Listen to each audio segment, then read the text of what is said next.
Sure. Okay. Okay, thank you for joining us. This is our first candidate conversation night, and we're working out the details still and the logistics. But we appreciate your joining us, and we invited Roger from Haystack Broadcasting to be with us. I think you're familiar with the guidelines that we emailed to you both. So let's go ahead and get started. So we wanted to kind of first present, and Bob, let's start with you. Why should you be sheriff? I've had an interest in the job. I've been approached early on, as you might be well aware of, in December of 2012. I had employees from the sheriff's office as well as citizens come to me and request that I run for sheriff. And I give it some serious thought. I've gone through one election back in 1990, and so I know there's a lot of work that's involved in campaigning. And talked it over with Fran, my wife, and decided that we would. The main reasons for it is morale issues in the department. I believe that I'm qualified to take the department in a positive direction through some community policing programs that I want to get established if I'm elected sheriff. And I don't just jump into this race without feeling that I need to be qualified, because I do need to be qualified for the job. Anybody running for that position should be qualified.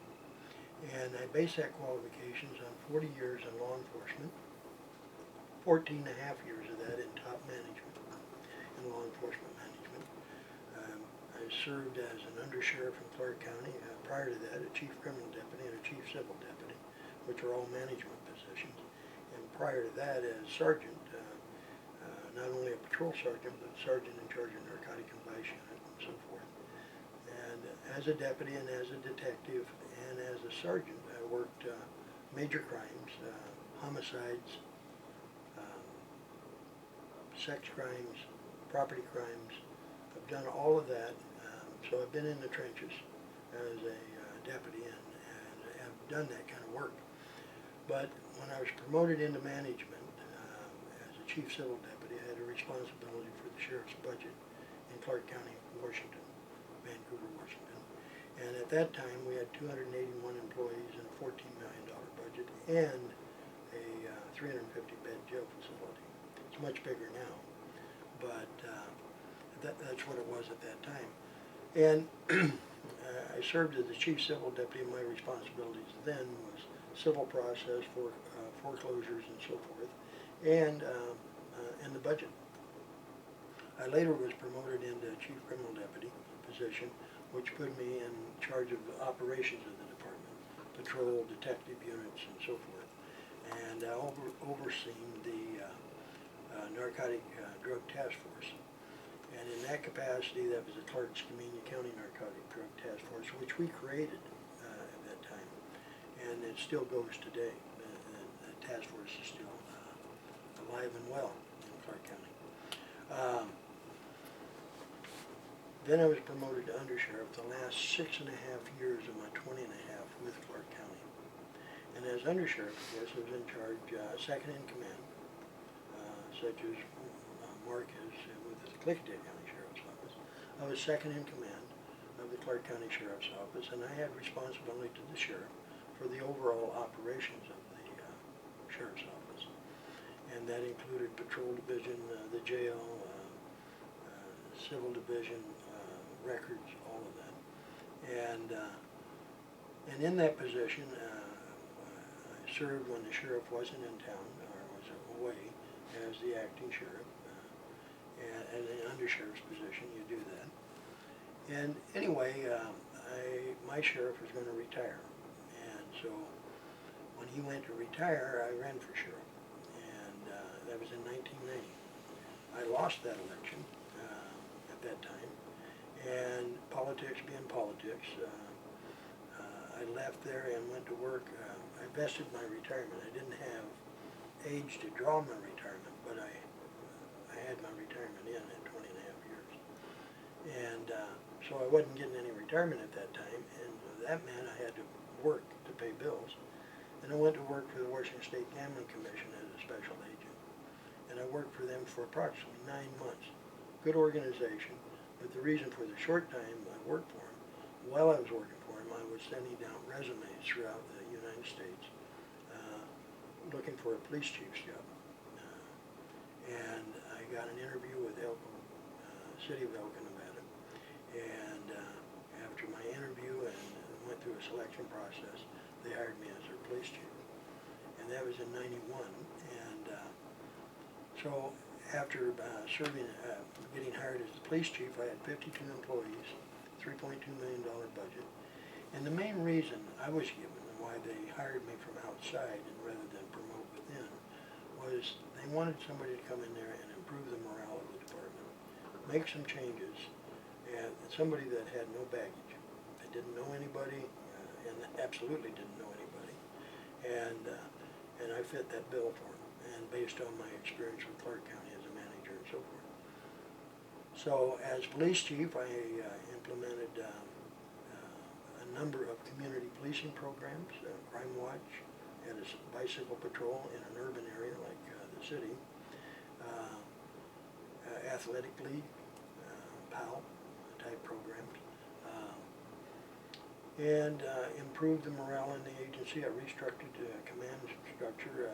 They had a deputy chief. I took that position and I made 2 captains, one over the operations and one over administration. And it went well. I served 4 years as the police chief there. I got commendations from the city council, the police commissioner, a plaque saying I did a good job for him. But when you're an at-will employee and you serve at the pleasure of the mayor and the city council, the mayor that hired me and one of the city council people did not get reelected. The new mayor came in, nice guy, but he informed me that they were looking for a different management style. And so that meant I was not going to get reappointed as police chief, but I left on good conditions, contrary to what people might think or hear. They turned right around and hired me as a consultant to bring on the new chief, and I don't think they'd do that if they didn't care much for my style. And anyway, I left there, and when I left, I was very proud of the fact that the Police Officers Association, they give me a going away dinner and presented me with a brand new 1911 45 semi-automatic pistol as a gift for me, and I still have that. It means a lot to me personally. Anyway, I left there and we wanted to move back to the state of Washington, and we did. And after I moved back to the state of Washington, I started a private investigation business in '96.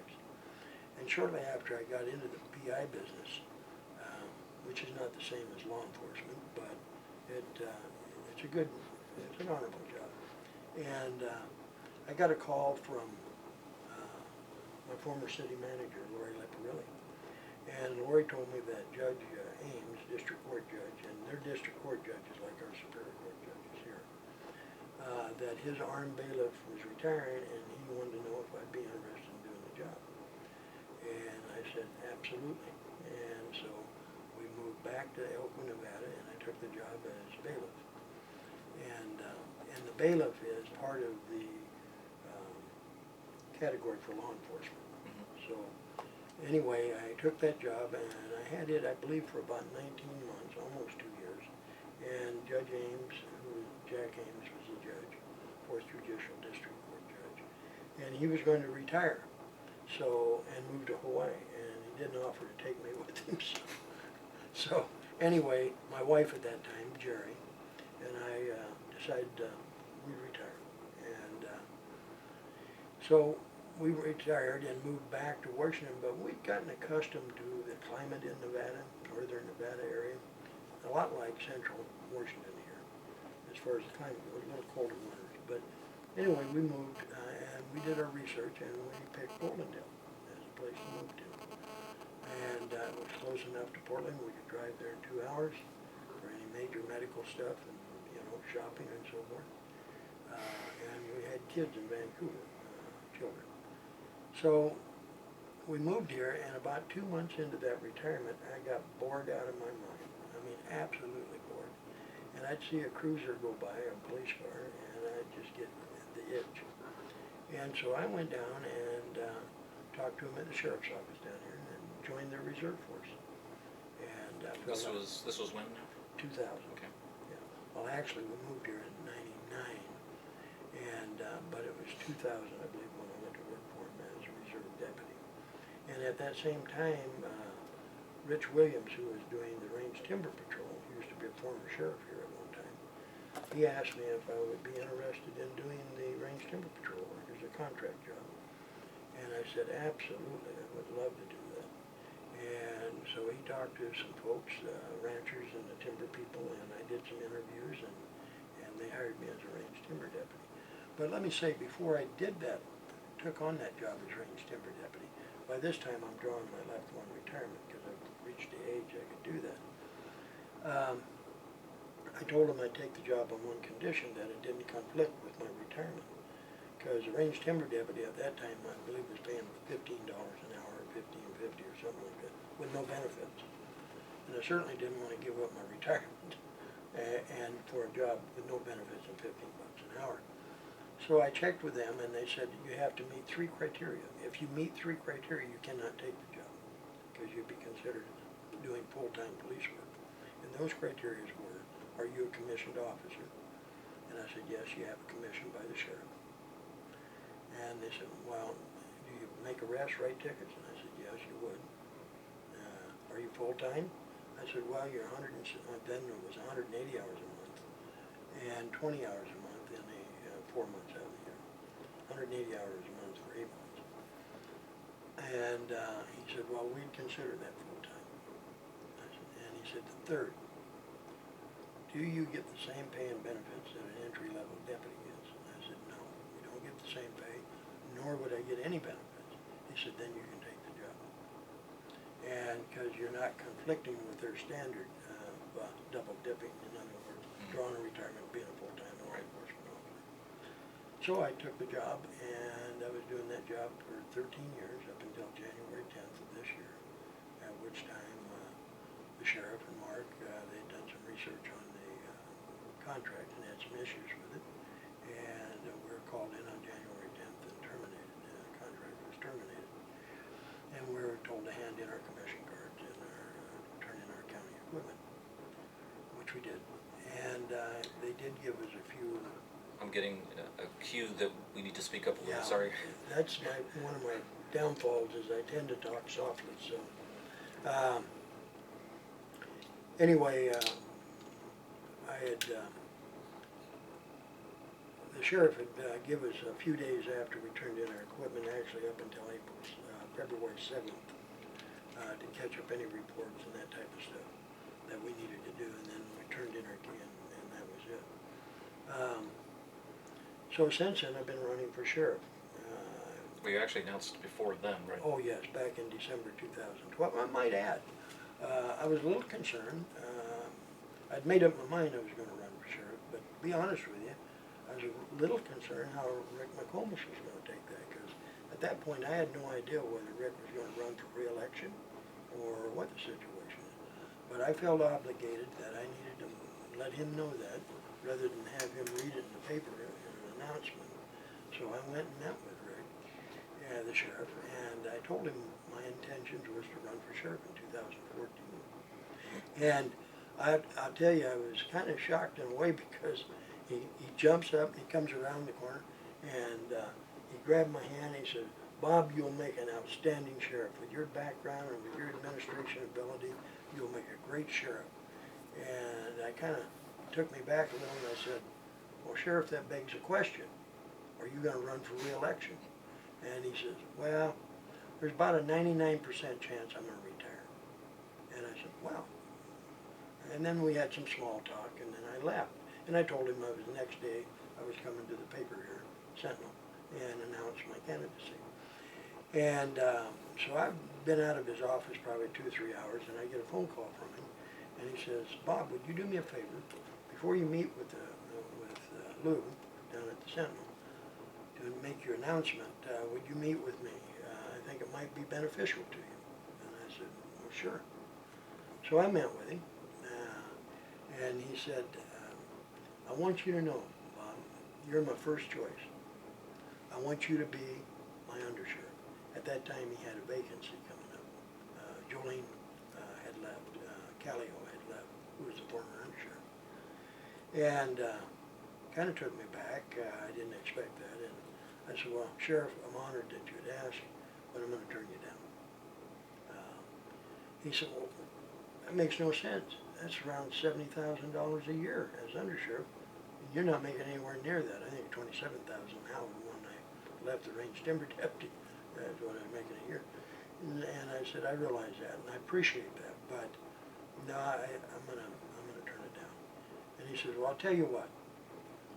When he said, if you take the job, I plan on retiring early, and then you'll be appointed the incumbent sheriff, and it'll help you in the election.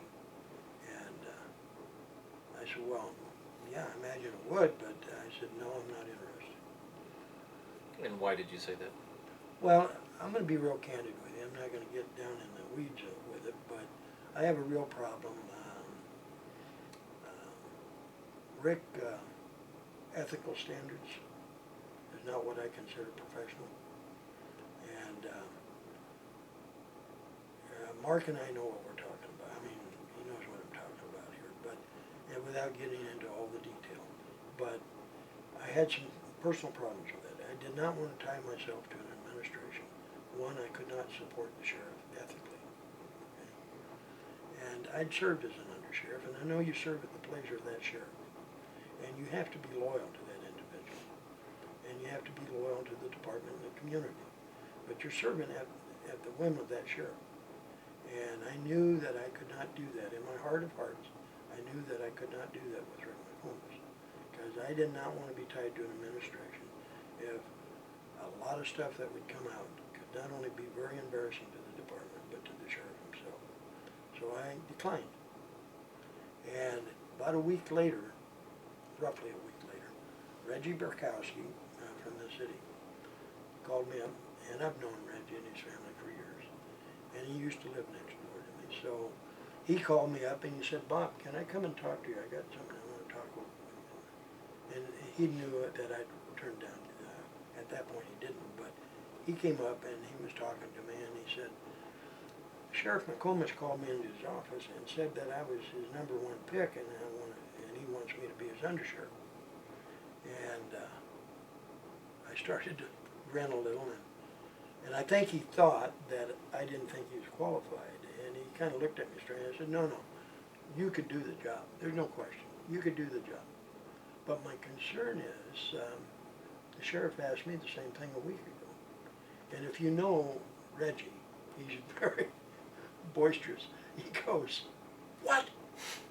The sheriff lied to me. And I said, well, all I can tell you is he told me that I was his #1 choice and he offered the job and I turned him down. But I said, Reggie, only you can make that decision. Nobody can make it for you. You're the one that has to make that decision.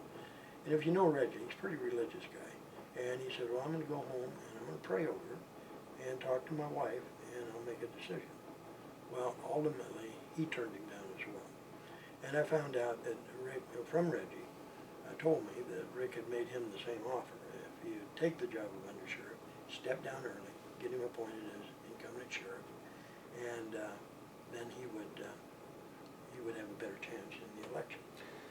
Now let me ask you to pause there, because generally our guidelines are it's going to be, there's no real time constraints. But watching the clock, I want to make sure that Marc gets sufficient time with a view towards the whole block of time here. So Marc, I'm going to ask you to go ahead and... The original question was, why am I running? Right. Not necessarily a history. Take it away, and feel free to address anything that was raised here too. Okay. Well, the reason I'm running for sheriff is because I feel a passion for what I've done in law enforcement up to this time and an opportunity to extend what I've already done. I have raised my kids here. I moved here. I turned down promotions, turned down positions in the Washington State Patrol in order to have a different quality of life. The recreation that was available here, the type of responsiveness that the school district had here to parents' concerns, and to be able to raise my kids in this community was important to me. So that has pretty much wrapped up. I've raised 5 kids. 4 of them have already graduated from Golden Hill High School. And the How long have you been in town here? 19 years. Okay. I transferred here in October of 1995. So the 4 children graduated. The 5th one is a junior this year at the high school. Things have opened up as far as my tenure with the State Patrol. I was beyond eligibility date to retire. And when I was approached as his #1 choice, at that point it appeared that this was a great timing for me to extend and expand the opportunity here. Take what I'd learned from the Washington State Patrol, the good supervision that I've observed over the years, the poor examples that I'd also been witness to, and what not to do. But this was this opportunity to go to the next step and share what I had learned and impart that to others, and also make an impact from a position where you could have a greater influence on the staff of the Sheriff's Office and ultimately to the county. I want to do everything I can to preserve this quality of life and the standards that we enjoy here, and do that with something that I already had spent 28 years. That was the natural progression for me. So that's why I am running, is that I see that as a positive and an opportunity to give back. This is probably a good time to tell you what my priorities are as sheriff. There's essentially, it boils down to 2 particular items. I would like to see the Klickitat County Sheriff's Office get accreditation through the Washington Association of Sheriffs and Police Chiefs. The Washington Association of Sheriffs and Police Chiefs is a unique animal. It's a group or association that is different, because most times you find a chiefs association and a sheriff's, and they have those here in Washington, but they also have this one group that's quite influential. It has a lot of joint influence in not only to legislation to better and perfect safety in our various communities, but the resource there to gain more insight as to what's working, what's not working throughout the state, what are the best practices, and it's got a long history there. So I want to get this agency accredited through the Washington Association of Police Chiefs, Sheriffs and Police Chiefs, so that we come to the next level. We keep moving ahead and advancing. Technology is changing. Management techniques are changing. The laws in the criminal world are changing. The laws in administration are changing. All of these things need to be advanced to not just be involved in law enforcement, to be on the cutting edge, and to be able to produce a good product in the form of service and in the form of reports, and that which will lead to solid cases and prosecution.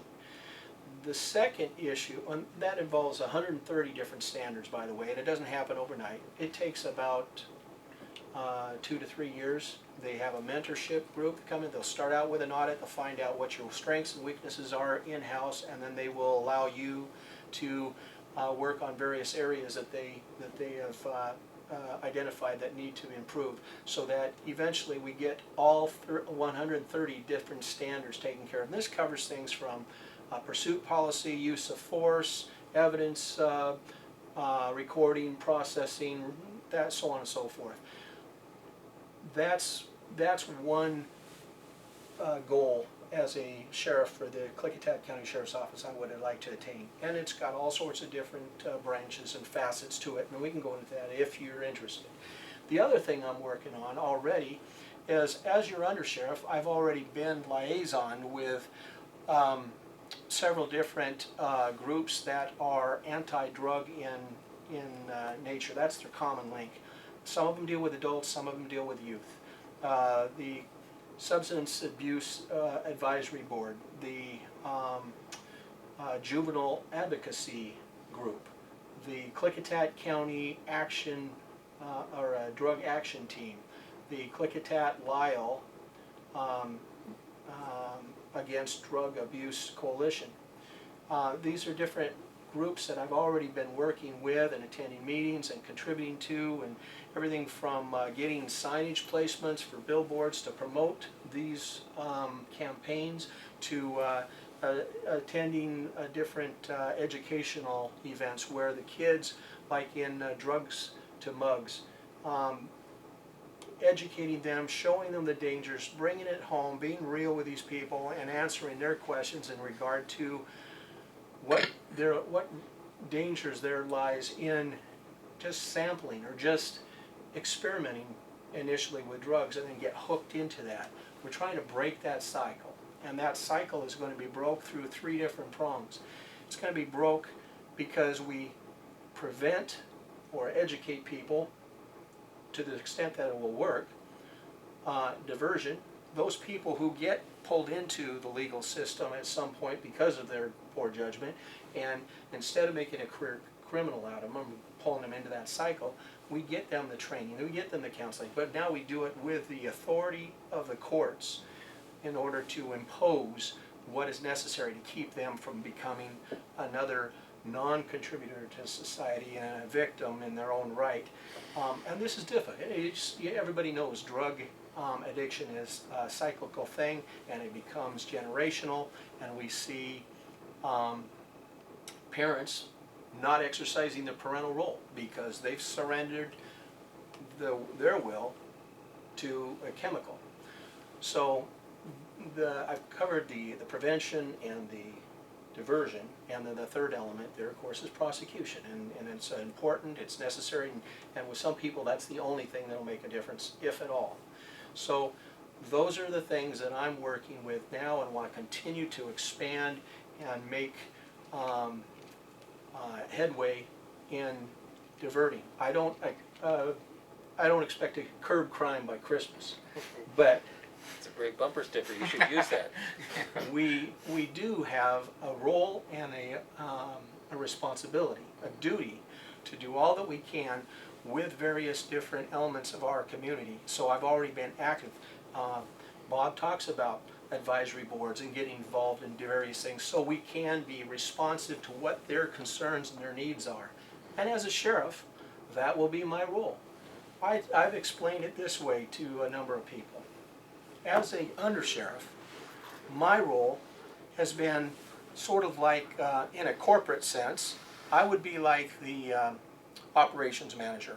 I'd be responsible, right now, I have been responsible for the Sheriff's Patrol Division, the Civil Division, and the Jail Division. And in the corporate sense, you know, this would be like research and development, marketing and production, so on and so forth. But that's been my role. As a sheriff, my role is supposed to be getting out in the community, regularly attending meetings, regularly visiting with people. It doesn't have to be a formal thing where everybody comes in and around a microphone. You just get out there and inquire and make yourself available and find, what are we doing right, what are we doing wrong? I don't have all the answers. I've got a lot of training and a lot of history and a lot of experience, but what are your suggestions? What do you see are the concerns? What do you think that we're doing right? What do you think that we could do better? And what are your suggestions of what we might change? A case in point, something kind of simple and mundane, but relevant. We have a county ordinance drafted by the Board of County Commissioners. And it's an excellent, well-written ordinance. It had a little trial and error period. They had to go back and rewrite it. The problem is, it has a threshold decibel level for the nuisance ordinance. But we have no gauge to measure it. It's not that big of a deal to go out nowadays. You can get a decimeter, fairly inexpensive, and if you put one of these in the hands of every deputy, when they get these party calls and so forth, and they got some teeth to it. They don't just go in there and they talk a good line with them, and they do what deputies do, is they try to be peacemakers, mediators. But if you're going to have any effect in those situations, you've got to have a device that you can objectively take into court. Yep, we're 50 feet away, as the statute says, or whatever that happens to be, and this is the reading, and I've got it documented, and this is the citation, and you take care of it. And then, of course, it's progressive if they have repeat offenses. But now you have something of substance to address that particular problem. And the same is going to be with dogs, various things like that are more common types of calls. So, as the sheriff, being more like the executive officer in a corporation, he's worried about the investors, right? All the shareholders in that corporation. Well, it'd be my job to go out into the communities and find out what needs to be addressed and what their concerns on. And you have to be proactive in that. You can't just wait for people to call into the office. And then you're reacting instead of being proactive. So those are some of my thoughts about why I want to get into this position, take this next step. I've felt like I've built a lot of bridges already with various community members, everything from Alderdale and working with them and getting a random patrol out there with the deputy that we have one that's resident, so we're maximizing his use. We're not assigning him a specific date, a specific time each week. We're letting him have that autonomy as a resident and knowledgeable about that community. We're talking about Alderdale and Bickleton and Roosevelt, letting him choose the day of his work week that he spends the entire shift out there, or at least the majority of it, while there's still traffic, while there's still issues going on. And he has been able to have a significant impact, and he gives me updates periodically. And then what do? I thank him, give him credit, and I pass on his activity by email to the community member out there, and then he has his own distribution of that information. So it's an effective way of, with an underserved community on the east end, having an impact out there.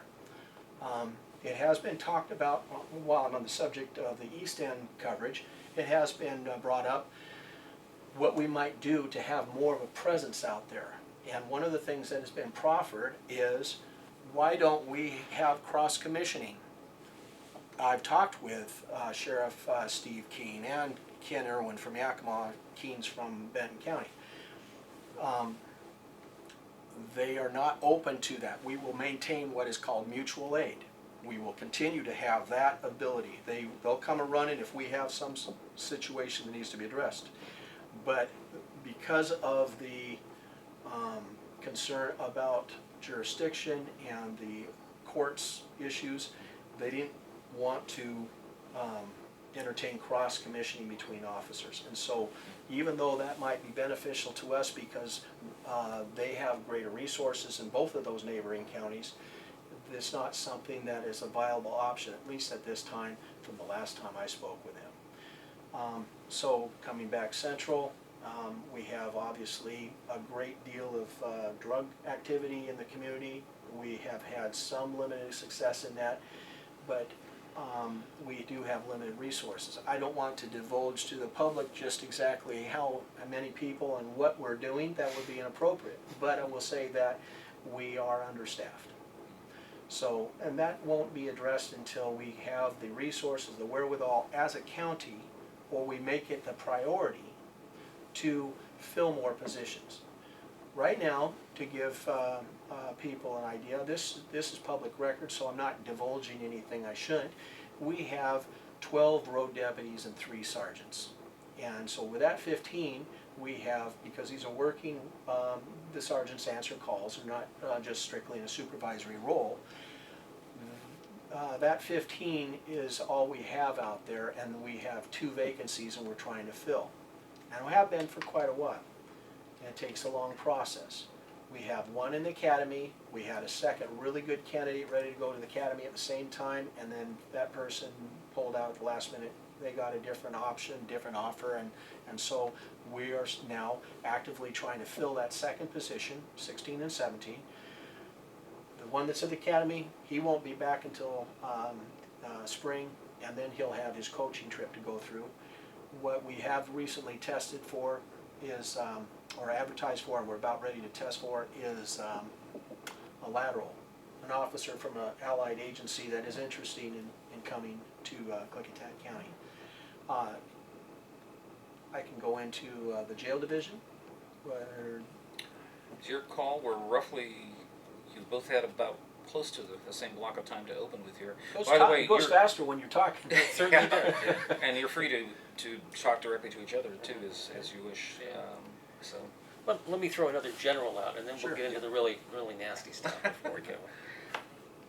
This is going to be a regime change, no matter what happens. There's going to be new broom in there sweeping clean. Everybody likes to go in and reassign, look at where things need to be changed, change the structure, something they're familiar with, something they think will work better. So I'd like to ask each of you, maybe starting with Bob, what you would do to restructure the sheriff's department. Well, I'm glad you asked that question. I was hoping to get a chance to address it.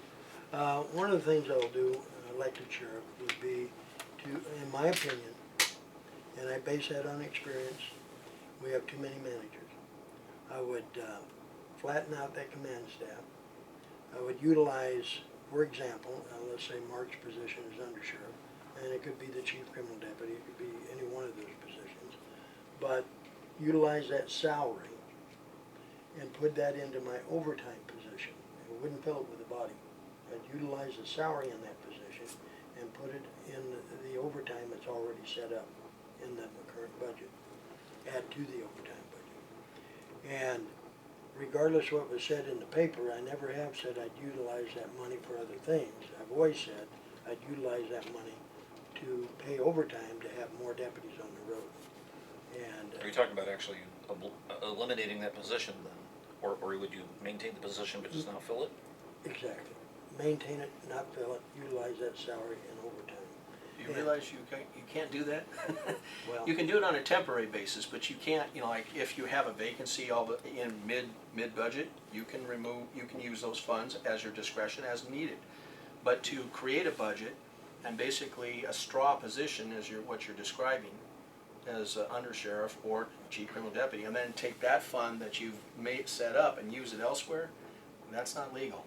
well, I would beg to differ with you on Well, that, but you beg to differ about a couple of things that I've got proof that you're not accurate in. okay. But anyway, if I can continue with that, I would be putting more people on the road. That's where, there's times right now, these guys have one deputy on that road. Two at times. That's not safe for the officer and it's not safe for the citizens. And we just have too many managers, utilize them funds, and even if I have to eliminate it to make it possible, That would be legal. then we would utilize those funds to pay out the overtime to get more deputies on the road. That's what the people of this county need. So before we move on to another subject, are you done with that one? Because I'd like to address that. Well, go ahead. Okay. I think that originally he proposed that he would use that money, that savings from eliminating a management position, to put 2 new deputies on the road. And we covered that, and That okay, is we're not true. past that. That is not true. All right, so let's come back to where you are right now. You just said that you would use that money for overtime. Correct. And it's not full-time overtime, it's as I understood it, you would say, on those peak times where we have more calls for service, we put additional shifts out there, pay the overtime for them to go out and work that. What I'm looking at is if the sergeant has his shift schedule, Uh-huh. and he's got 2 deputies working that shift, he would call down the list from the union list and call in another deputy so that we have a central Right. list. Right, just like we're doing now with some of the other overtime assignments that come up available. I have a concern about that remedy. It's short-term instead of long-term, and after a while, when you start filling those shifts with overtime, the problem is those people get burned out. the times that you're gonna want those people out there when they have the greatest calls for service, if you're doing this on a continuous basis to stopgap, it's gonna be Friday and Saturday nights. It's going to be when you have the most calls for service. It's gonna be hunting seasons, it's Yeah. gonna be rodeo time. And It's so gonna you're be- going to, I'm well aware of that. you're gonna draw the ire of the people that are real happy with you right now. They're not gonna be happy for long if you're continually forcing them to come out and cover these shifts from that same cutter. So my point is, it's good for a short time, but it's not a long-term fix. And it's furthermore not good management of your resources, limited as they may be, because you're paying time and a half to cover those shifts, where if you were able to make the case to the purse string holders, the commissioners, you get a couple of additional deputy positions full-time. Now you're paying them straight pay, but you have to make that commitment to have the additional officers on there. But where you're wrong with that theory, however, Okay, that's your counterpoint. to have one deputy on 24/7 takes 6 positions, 6 officers. So you hire 2 deputies is not gonna get you there. And you're gonna pay fringe benefits, it's gonna be a lot Yeah. more expensive.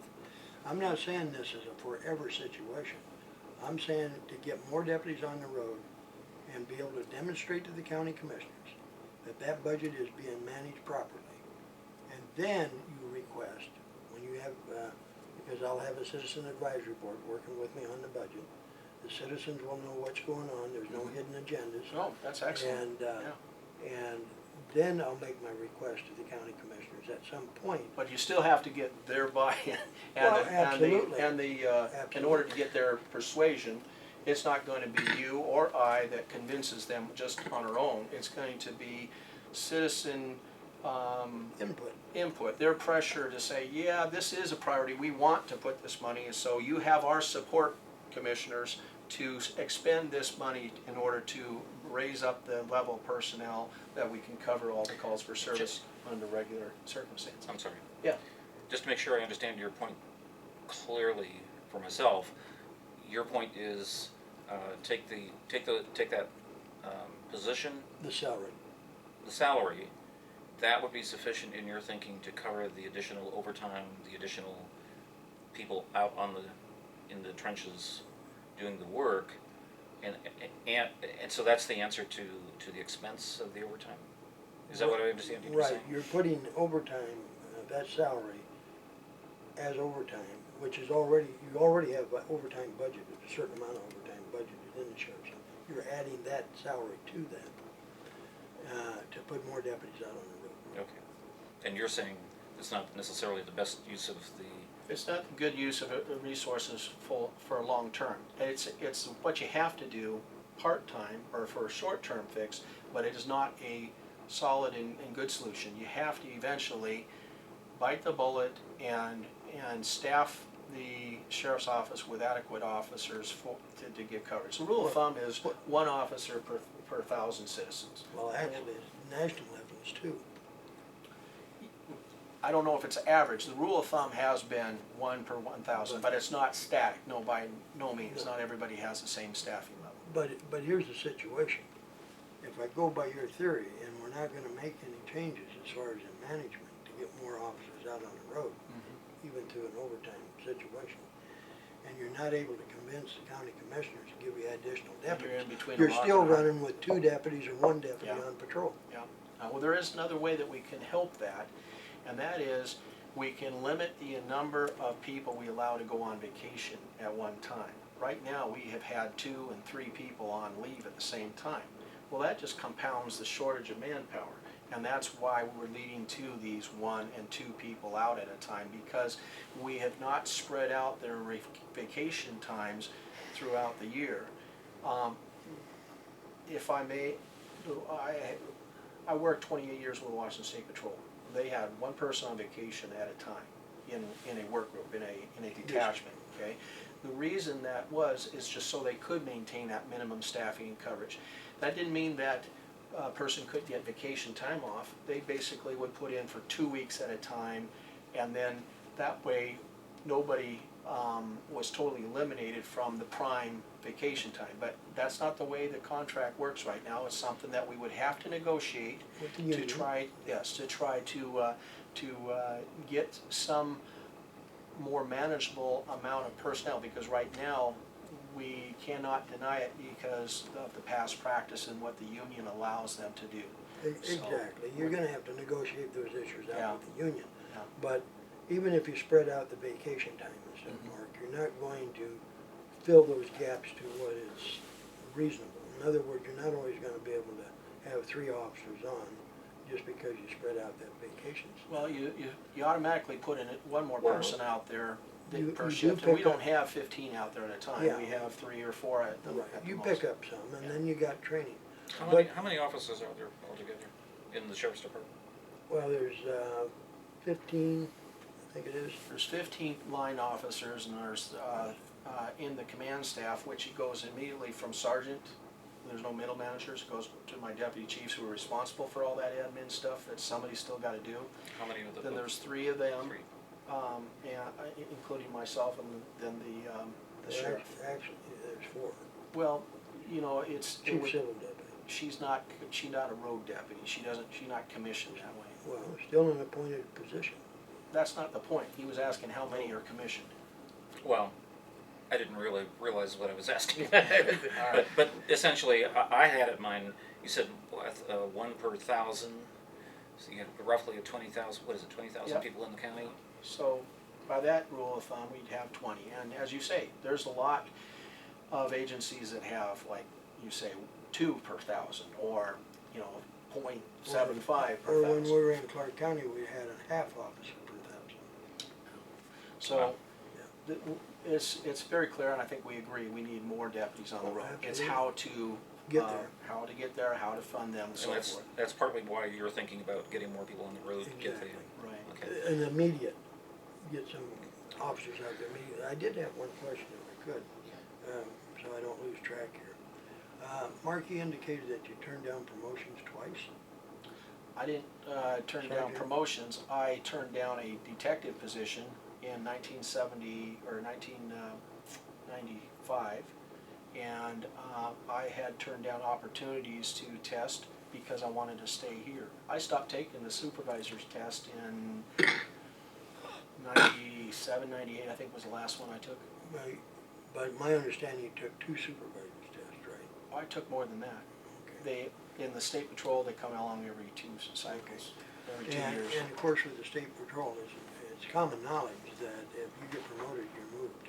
Exactly. You have, I mean, you can, in some circumstances, stay there, but it's just understood, within the Washington State Patrol, you sacrifice in most cases in order to take the next step, the next rank, because if you are in an area like I'm at, in Goldendale, then to promote, I might have to go to Bellingham or Cowlitz or whatnot.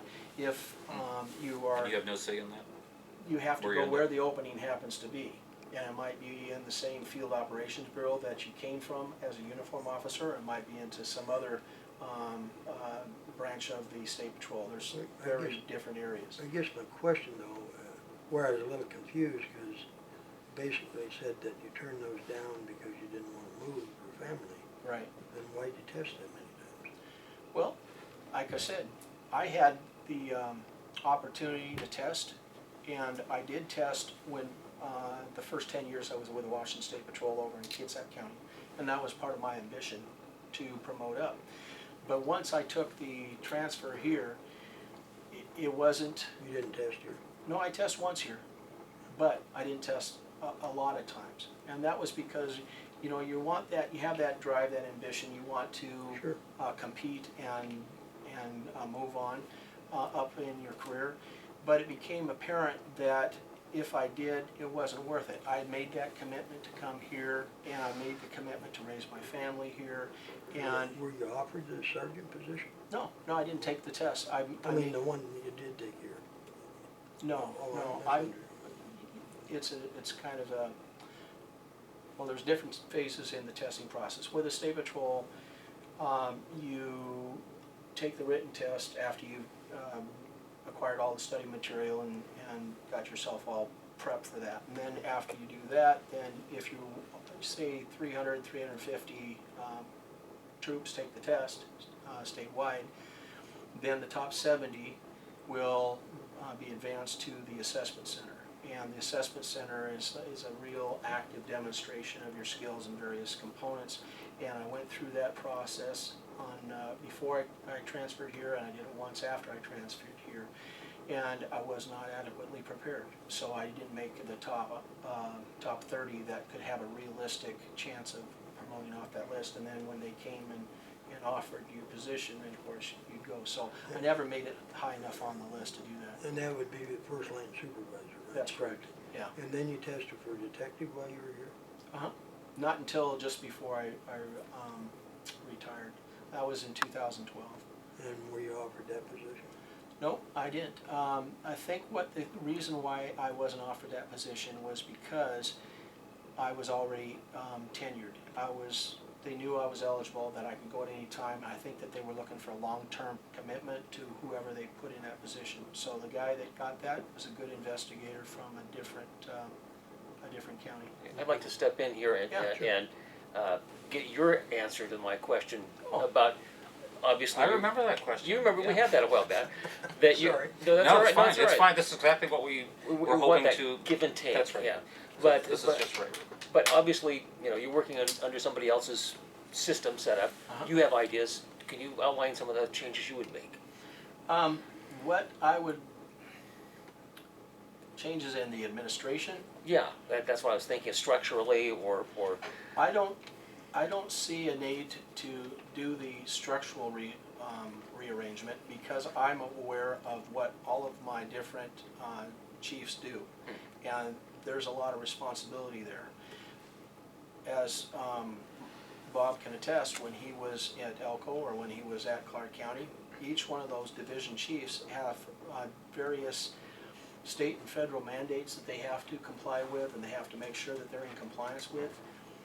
If you eliminate that position, whether it be the chief criminal deputy or the undersheriff, then there's just that much more work placed on the remaining administrative staff. And there's a great deal. In contrast The to, sheriff would take on some of that. it's changed a bit since you were in that role, my friend. Well, the sheriff here, is Okay. he there all the time to take on that responsibility? No, he's not there all the time.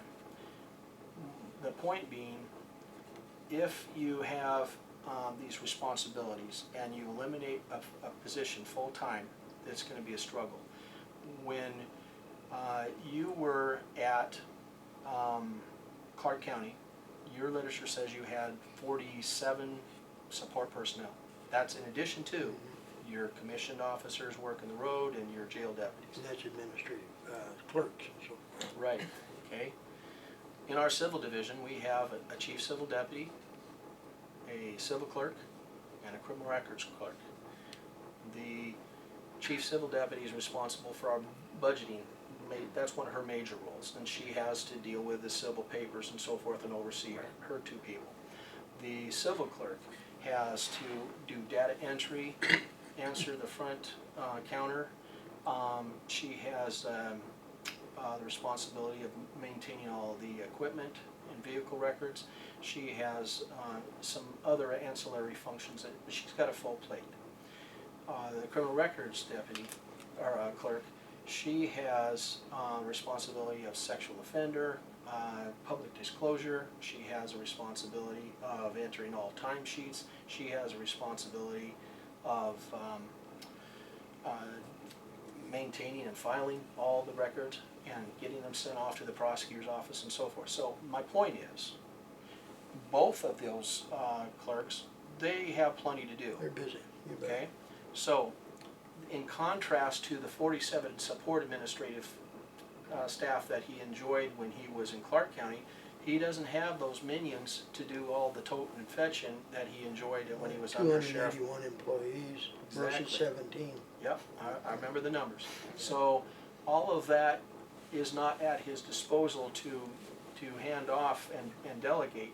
He find, if he should be successful, that it wasn't like it used to be. You have so much more on your plate and so much individual responsibility that you're accountable for as sheriff or under sheriff than when you did back then, because you didn't have all those people at your disposal to carry out your... But let me follow up with that, because I think I shot past where I was aiming there. Yeah. If you're not going to make structural changes, would you make procedural changes? What do you see you making an upgrade in something? I'm trying to get the change aspect. That's what I'm after, really. Well, some of the things that I've already done have been to improve morale through a problem-solving worksheet, empower the personnel to do to make changes that affect their workplace and change their environment. You have these criteria to go by. You know, the SMART management tool. Is it specific? Is it measurable? Is it attainable? Is it realistic? And is it time-bound? Now, if we can meet those criteria, then instead of being just upset with the redundancy or whatever the issue is in your workplace function, present a problem. We want to allow you to have that. Instead of everything being directed from the top down, we bring the empowerment and the ability and the insights of those people doing the job, bring it up. So that tool has been made available to them. Another one is the positive recognition form. Just giving people recognition for what they're doing when they're doing it right, instead of waiting until they do something that's, you know, a rescue or something like that. We've come up with, well, hang on a second, I made a list here. So instead of just going from memory, I can just read off some stuff to you, okay? But these are things that I've already done, and we want to continue to implement them. We've changed the work schedule. Patrol schedule has been changed in order to give more turnaround time recovery period for the officer by going to 410 from 5/8, and it also gives more overlap of the shifts because they're longer, and so you have more personnel out during the peak calls for service We times. went back to the 410s. Yes, yeah. We gave back, I made sure we gave back the authority and the responsibility to the sergeants, first level supervisors, to write their own schedule. And that gave flexibility and a morale booster as well, and safety for the deputies, because now the sergeants didn't have to go up to the chief criminal deputy to get permission to change a shift or to give time off. They were more flexible in accounting if something came up on short notice. It just made it more efficient in that regard.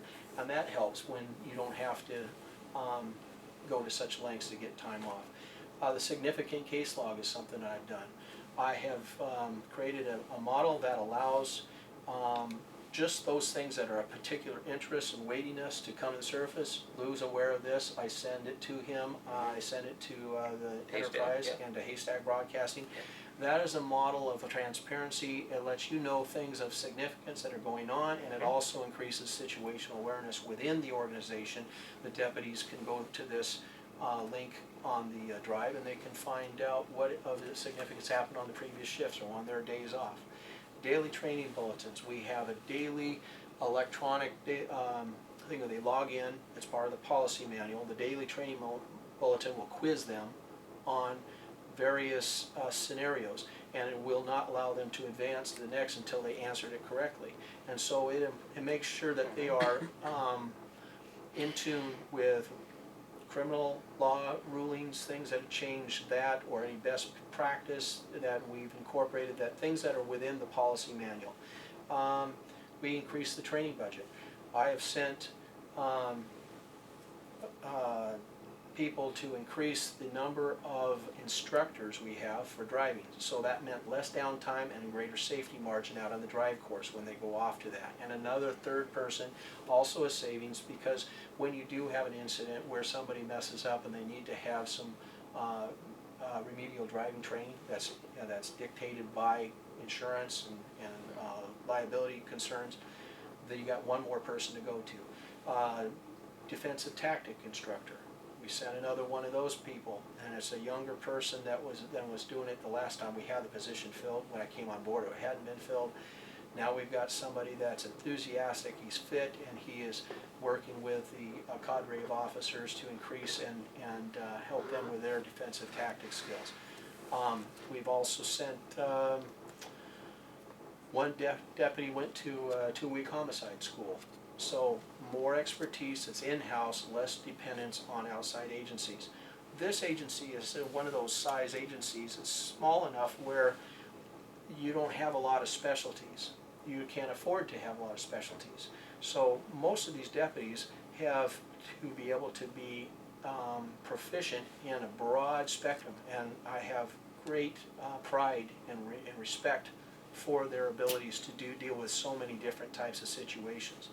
But Marine Patrol Program, we had to do some creative staffing of those shifts. The outcome of this program is mainly the service to the public, is to give the ability to respond to any person in crisis, or to effect an arrest if somebody's out there boating that's drunk and in a danger, that kind of thing. But the way that you keep the state boater safety program funding coming into your little county is by making sure that you meet their criterions, and their criteria in order to keep that fund flowing in is to have so many hours of patrol and so many inspections conducted. Not necessarily tickets, just inspections, safety inspections. We weren't getting that done. We had 7 all year in 2013. 2014, we were up over 40. The last I heard was 39, and they had 2 more shifts, so I'm going to say they went Okay. over 40. I think that's probably covered. I really Okay. appreciate You that, but I know Lou had some other things he wanted to Well, bring up. did you want to address? Well, the training budget, I'm curious, Mark, how much of that training budget's been spent on you? I don't got that number. Quite a bit. Not necessarily, because a lot of the training that I went to was put on by CJTC, so it was no charge to us, and put on by Washington State Criminal Justice Training Commission, so there was no charge to us. The last training I went to was that classic or CADCA training for this anti-drug coalition. That was paid for by a grant, federal grant. But a So lot it's of not- your management training, however, Uh-huh. was paid for out of the Klickitat County training budget, was it not? No, None at all? no, I'm not saying none at all. I'm saying not as much as you assume, because there wasn't a major fee, and it was just my salary and gas going and coming to that training. The other thing is the state accreditation. Uh-huh. I was involved in initiating 2 national accreditation programs, one in the Elko Police Department and one in the Clark County Sheriff's Office. I will agree with you that it is ideal for a department to have or be accredited. However, I'm not that totally familiar with state accreditation, but on a national level, the reason that was a goal to obtain Are was... you talking about CALIA? No, I'm talking about national accreditation. Well, that is CALIA. Okay, but the point I'm making here is, what kind of cost is associated with the state accreditation? There is a significant amount of cost, around $6,000 is what their rule of thumb is. They basically only charge you for the lodging and travel expenses to come down here, but they do not charge you for their hours and No, their salary. but what I'm talking about, Mark, is meeting the criteria to get accredited. Yeah. Or do they require you to remodel the evidence room in order to meet those standards? An interview room, which we don't even have in the department. Right. I'm sure there's some requirements under the state accreditation that Uh-huh. require that, Right. which is a budget issue. It certainly So is. in order to get accredited, Uh-huh. there's going to have to be a buy-off by the county commissioners to fund Right. it. Right. So have they bought into this state accreditation? They approved the concept, but we haven't moved forward in the various elements that it's going to take to get accredited. Some of those things that accreditation are a matter of record keeping, and there's virtually no cost. I And then understand there's some that. things that do recall or require capital improvement expenses. Yeah. And it takes a lot of man hours in working with those, working out that issue, working out the documents and so forth. If we're going to improve, we're going to have to Absolutely. put the time in and the effort. Yeah. And the operation manual, Policy manual? yeah, Leopold, Lexipol. Lexipol, I'm sorry, Lexipol. Uh-huh. I had the opportunity to test on that periodically while I was still employed as a range timber deputy. But that's how many pages, 480 page policy? Roughly. Yeah. But it's all electronic, so that you know, you can print out a copy of it. The length of it is not its virtue. The virtue is that it's constantly being updated and maintained by this Lexipol outfit. There's 117 agencies in Washington State that have Lexipol, and the reason is that in our litigious society, with all of the tort claims and the liabilities, that we have a policy manual that's not static. That we, I heard one proposal. Well, let's just get permission to plagiarize somebody else's, and we'll have our manual, and it'll be up to date. Well, that would be up to date for a day. But we need to keep having that incorporated all the new changes, and that's what they do for us. Isn't this policy manual based on large agencies like LAPD? And, no, it actually is nationally. So it has nothing to do with the larger agencies? No, it's just not exclusively large agencies. These best policies and practices are applicable to all agencies, and we have the ability to edit out things and have edited out things that are not practical or applicable to our agency. For the listener who's not even aware that much about what you're talking about, well, I understand the policy manual. Right. This Is is your the point Bible, that Bible of the department. Okay. They operate in. Well, what's the issue with having it be electronic and whatever this? There's Go not ahead. really an issue. Oh. The issue, my concern is you got a 480 page document, and as Marc indicates, it's continually changing. So the officer that's out in the street half the time doesn't know where he stands with these policies. And so, yes, they test on them, and on a monthly basis they go through a test. And what I was saying basically in the proposal I was talking about, and I'm not closed-minded to the program, I'm just saying it's $4,000 annually that you folks pay for that. And I'm not sure if, as good management, that you maybe need to look at some other process. And if that's not going to work, then you stick with that. But that's part of the accreditation, is it not? Yes, Lexipol would be a step in showing, demonstrating that it doesn't have to be Lexipol, but Lexipol is an excellent tool. Now, you raise a good point. $4,000 a year. Does Goldendale PD have that, or? They are accredited. They are accredited. Yeah, they have I Lexipol. don't know that they use Lexipol. I don't know the answer to that. No, it's a policy manual, not very thick. I won't even. I know that. I won't have to comment on that. My point is, $4,000 a year is a small price to pay when you balance that against the potential for any lawsuit or a thing that is not consistent when we are perhaps doing something that is not condoned or inconsistent with what the standard is throughout the country. So this guarantees that we not only have a current and updated standard to follow, but that it is daily training bulletin, not just monthly. We check it monthly, but on a daily basis, they're being drilled on it. They're being quizzed on it, and so it becomes part of their understanding. So it's not like, as you characterize it, you know, that half of them don't know where they're at, or however you put that. That if they're doing the daily training bulletin, they're going to be in tune with what's in the policy manual and know what the correct procedures are. Well, and I agree on a daily basis that they have that opportunity. But a 480-page manual, if I'm day 300 into the year, I'm going to recall what day 2 was as far as that. See what I'm saying? I see what you're saying, but it doesn't work like that. It's not like they go a page per day. That manual, it may have 486, it might have 538. The point is, the various concepts, the various issues that are broken up within the context of that policy manual are conceptual. And so, regardless of the number of pages, what is important is they're daily getting this training, and that information is reliable and current because it's being constantly updated by a outside entity. Let me ask you the kind of thing, just a quick one, and I know we're gonna get to some of the stuff that you wanted to get to, but rules of evidence, for instance. Uh-huh. Might something that changes as court cases and the body of law change. This would be the kind of thing that they, that Exactly would, right. okay, that Sure. helps us out. Sure. So, Yeah. And are the officers expected to be not only familiar with but compliant with all of the issues in that entire manual? Right, right. So go they through- are at least supposed to be, well, so it's a voluminous document that they are supposed to have a significant familiarity with.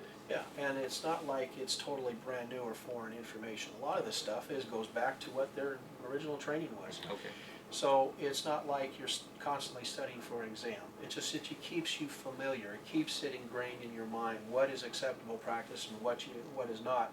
Whether it was 2 years ago or not, you know now you can't do that. Whether it be, it's things like. Of course, you'd change any manual if there's court decisions made. Oh, right. But this is, yeah, exactly. But the point is, here, it's done electronically, it's available from their, it will be available in their patrol cars with these wireless computers that I've been pushing. And we both agree with that. That's in a must. Okay. So this is something that we didn't have before, and as you asked, back to the original question, with mobile data terminal is the generic term, but it's a wireless computer that they'll have in their car that they can check their mail, they can send their reports, they can run data, and they can complete everything right there and save. In many cases, it will eliminate the need to drive into the report, pull out their thumb drive or their disk. This is something that's coming, Yes, it's under. already budgeted and You- definitely Or- coming? Portion of it is. Portion of it is already covered by previous budget, and then we will get budgeting for the remaining units. And what the product that we are looking at now is one called G-Tech. I won't get into all the specifics, but it's a real good boom. And in this particular case, we are following the same avenue as many other police agencies. Whereas they're just taking, richer agencies are just taking the next step in the progression of technology and getting the latest bells and whistles. Klickitat County is taking this quantum leap forward from some of these units don't have any type of computer in the car right now, and half the fleet have a laptop in there with limited software, and the only people that have wireless connectivity are those two that were working in conjunction by my orchestration with the Technical Services Division of Klickitat County to do beta testing on the technologies there. But it's not true that some of them have just an Etch-a-Sketch. But it looks like it. yeah. All right, we've got, we made a commitment not to go longer than 90 minutes, so we have about 20 minutes left. I wanted to make sure that we're aware of what the time frame that we have left here. And I do want to give an opportunity to both of you to address some of the more colorful stories that have come up recently. So, for example, the news about the investigation of the deputies, and apparently you're named in there too for Violating the law. Right. Yeah, I'd be happy to address that. First of all, let me just state, this is a letter that went out to Sergeant Anderson, and it's dated September 30th, and it was signed by Rick McComas, Sheriff. And basically what it's saying, it has come to his attention that you may have been involved in violation of state statutes regarding contributions to a political candidate while serving as a civil service employee, and more specifically, and it gives the RCW numbers. The purpose of this letter is to advise you of the concerns brought to my attention, and is not to be considered at this time a formal investigation into the matter. However, due to the nature of this issue, the prosecuting attorney and I agreed to submit this to the Washington State Patrol and the Washington State Attorney General's Office for their independent review and recommendation. This letter serves as notification only of the request, and that I will notify you additional information available. The second letter is with the addresses to the Attorney General and to the Chief of Washington State Patrol. And it says Klickitat County Sheriff, and it says reference whether candidate Robert L. Songer or certain deputies employed by the Klickitat County Sheriff's Office violated campaign finance laws through contributions to Mr. Songer's campaign for Klickitat County Sheriff. Klickitat County Sheriff Rick McComas and Klickitat County Prosecutor Lori Hochter jointly requested the assistance of the Washington State Patrol and the Washington State Attorney General's Office to investigate whether there has been a violation of campaign finance law, and if so, whether it is appropriate to file a gross misdemeanor charge against any of the individuals involved. Certain deputies of the Klickitat County Sheriff's Office have contributed personal funds to the campaign of Robert L. Songer, who is running for sheriff. A currently employed deputy is Mr. Songer's campaign manager. Barb Eisler made a contribution before she retired in August 2013. All other contributing deputies are currently employed and are members of the Civil Service and the Washington State Council of County and City Employees, Local 1533 DC, AFL-CIO Association. Sheriff McComas and I asked that the Washington State Patrol and the Washington Attorney General's Office determine, based on all competent evidence, whether the candidate or any of the contributing deputies have violated these RCWs in light of the Attorney General's opinion, which accompanies this letter. Keep in mind, Attorney General's opinion is not law, it's an opinion, and it's dated February 10th, 1972. A little research on that. What does it say, the RCW in there? Sure. RCW's 41.06.250 and 41.14.190. But that, it just gives it the site, it doesn't tell you what's in that statute. I believe that it's attached here. I didn't, in the interest of time, I didn't want, and they can have copies. Well, of if it. that's the violation, I think it would illuminate what the issue is. What's the question? Well, I'm confused too, but because he specifies to determine whether or not this is a gross misdemeanor. So where does that, why that specific charge, and where did that come from? Well, what he's saying is it's a violation of the civil service rules for a civil service employee to contribute to a campaign, Okay. partisan or nonpartisan. That's the bottom line. That's where it's going. I'd ask Mark, do you know anything about this? I've heard. It's not my venue. You had nothing to do with it. Absolutely not. No. Okay. Why would you say that? Why would you think Well, that I have anything to do with it? I'm not. You're I'm the not- opponent. That's Oh. why. It smacks with dirty politics, No. is what it does. No. And I think it's that odd you to know me. me well enough that I don't do that. I have been very pleasant and civil with you throughout this campaign. We're being civil, but it hasn't been that way throughout the campaign. The vetting of the candidates, and you know who I'm talking about, is Kenny Burrows, Tom Reynolds. They've gone beyond just vetting of a candidate. It's how much they can dig up on a particular candidate. So are you Myself. saying that those are the two gentlemen that brought this concern about the violation of RCWs? Oh, no, I'm not saying that. I'm Okay. just saying those are the two certain that vetted us. And what I find interesting in this whole process is there's never been a comment on whether you had ever been disciplined or as a trooper in 28 years, never got a complaint. Yeah, they checked into that.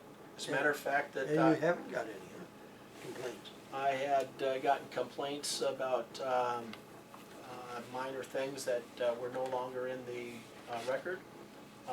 The only thing that is still there, according to the Office of Professional Standards, is two different vehicle incidents. One for allowing my vehicle to not, I didn't get it all the way in park, and didn't get the parking brake set when I was up contacting the violator. So when I'm up there, the irony is it didn't happen right away. I was out of the vehicle, I was up contacting the driver, I had their driver's license in my hand when I looked back and I saw my car roll back. That's a no crap feeling. The other incident was a minor incident in my driveway, backed into a dirt bank and damaged the bumper cover on one corner, which required some body work and paint. So that's the only issue. Never had any citizen complaints about your conduct? or Oh yeah, anything? yeah, I've had people call in and complain that they didn't like the ticket that I wrote them, or they thought that I was not fair to them, or what have you. Yeah.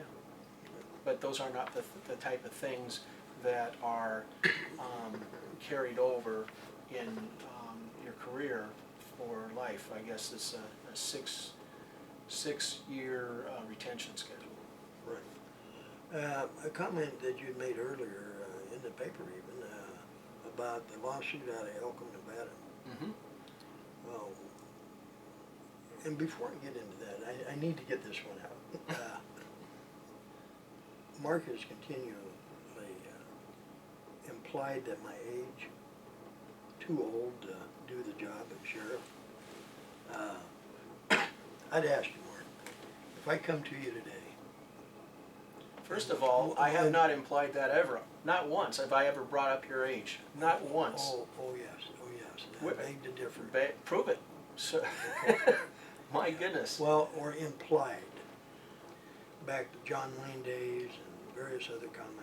I wasn't referring to you with those John Wayne movies. I'm talking about when I made reference back in January to John Wayne movies, it was that the laws today are different than they were when you could just deputize somebody and they were good to go. I mean, there's a reason why we have Reserve Academy. Even our reserves have to go through a lengthy process of vetting and training to make sure that they don't put themselves at risk or the agency at risk. I'm aware of all Okay, that.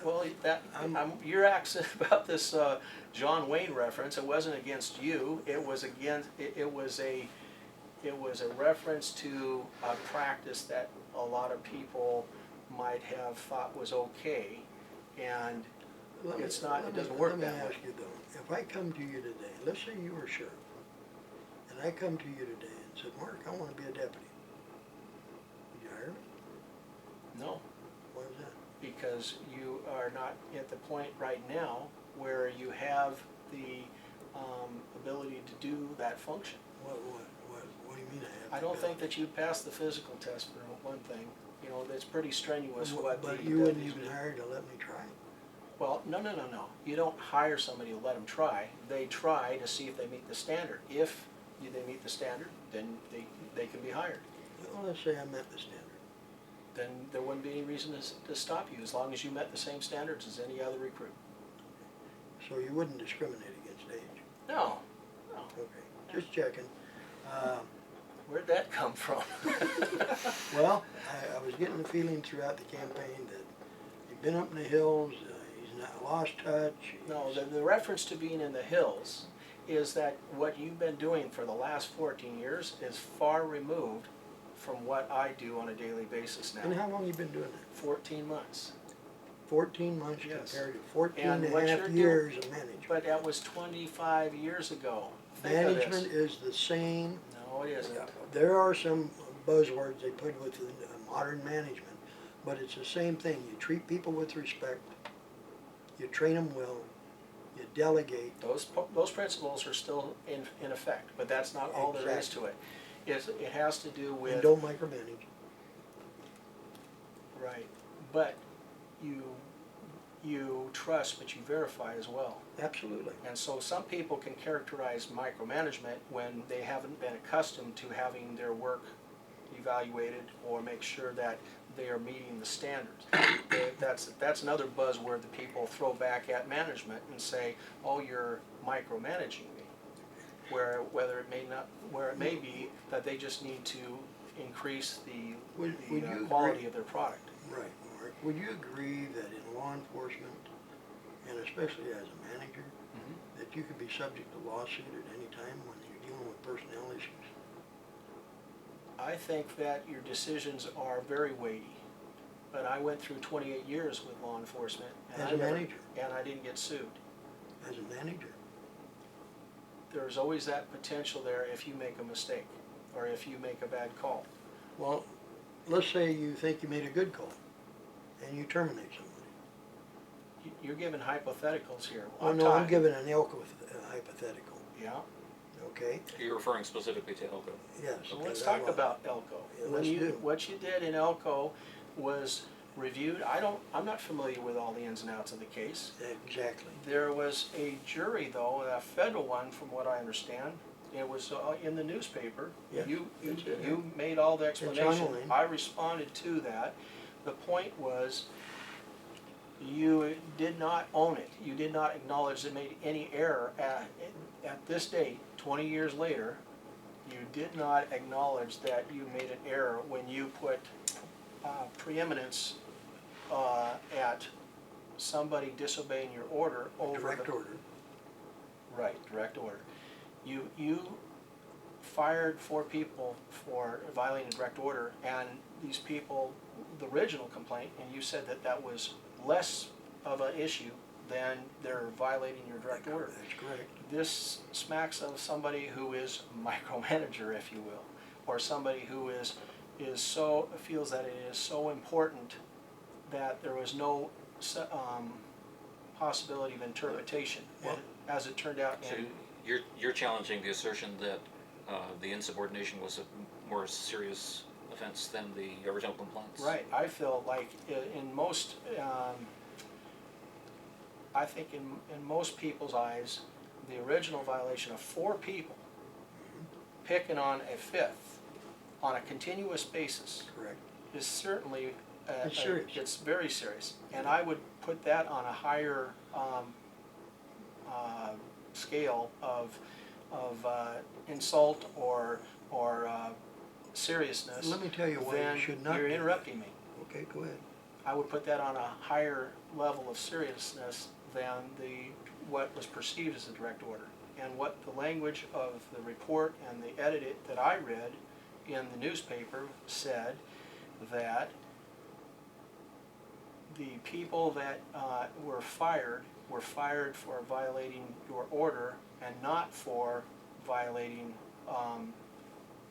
creating a hostile work environment or harassing that person or any of those things, nor were they fired for speaking about the case that they had been told not to. They were actually speaking. Is that accurate? Not quite, but go ahead. The article, well, I'm going by what the article said. Well, that doesn't mean that's what happened, but. Okay, well, that may be, but the point is, those people that reviewed that 20 years ago did have all the facts, and they still found that you were in violation of these people's rights. And they not only found you were in violation, they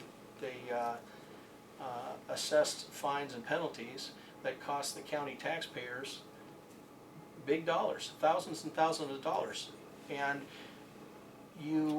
we're to believe that your version or your recollection is more weighty than what a federal jury found 20 years ago current with Let me that make a incident. couple quick points.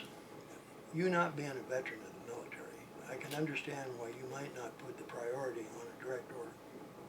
You as a chief or sheriff, if you gave a direct order to a subordinate, and that subordinate purposely violates that direct order, that is a very serious violation, because what you have other employees sitting out there watching. And they have to know that if the chief. I recognize there's a need to All right, have okay. law and order and obedience. I came from 28 years with the state patrol, And and let they me were say very this. well managed. Well, you're interrupting me, I'm trying to get my point across. Let me say this, Bob Songer, police chief, didn't make the decision this would go to court.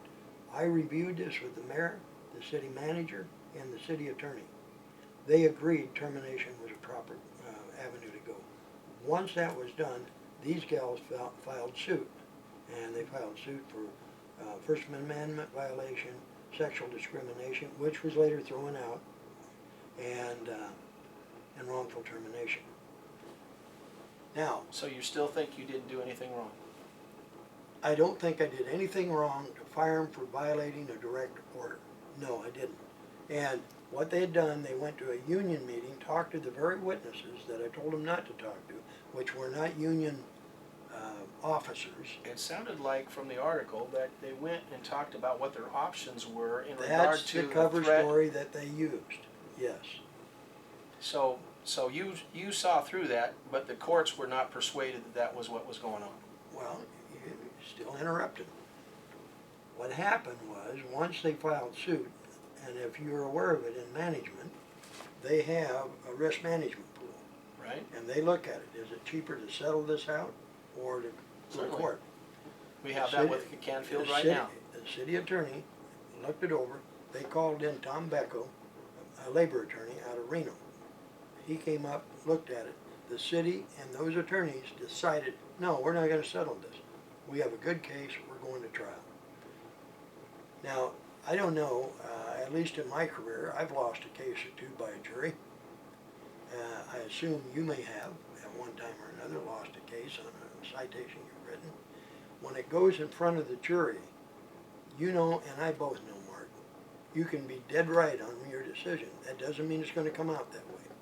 Because the jury, they hear the facts, they rule the way they rule, and could it be a different jury? It could be a different set of circumstances. So, it is what it is. But I was doing my job, and the courts found that I acted within the scope of my duties, and that duty was, as a police chief, I did no wrong in taking the action, even though the jury found for the gal, in this case. That was their decision, and that's a decision that you live with. You're not always gonna be right, as far as the jury's concerned. Yeah. And we've had it happen in criminal cases and everything else. But all I'm saying, as a manager, you're gonna get involved in civil suits. It's the nature of business. I think we're just about out of time. Sorry. Well, No, this is good. Go ahead. And before we do wrap up, I want to make sure, because there's no, the nice thing about this format is we don't have to Yes. shut it down right at the very second. Right. So roughly we're at our closing time, but I also want to make sure, do you, either of you, have anything that you felt was really urgent, you definitely wanted to bring up tonight that Yes. you did not have the chance to bring up? Yes. And that would be, keeping in mind that we are near the end of our time. Mark has got a score sheet here that he's put out, and there's a lot of misleading information on here. I'll just hit a couple of them real quick. And he's got to call them Boardman and Songer. Supervisory, management, and executive training within the last 10 years. Actually, last 10 or 14 months, not the last. Sounds better if you say 10 years. Well, I'm illustrating how long it's been since you've had any of that training. Right. Worked in a law enforcement management capacity within the last 20 years. I don't know, I thought range timber deputy was doing something then. That's not a management function. No, I That's a understand. patrol function. Yeah, I understand that. Believe me, 13 years doing it.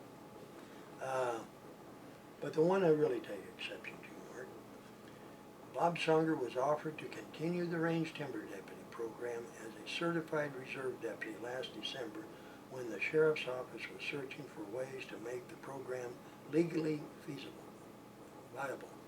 This meant passing the polygraph, psychological, and background investigation. He declined, citing personal reasons, so he was never scheduled for any of the exams.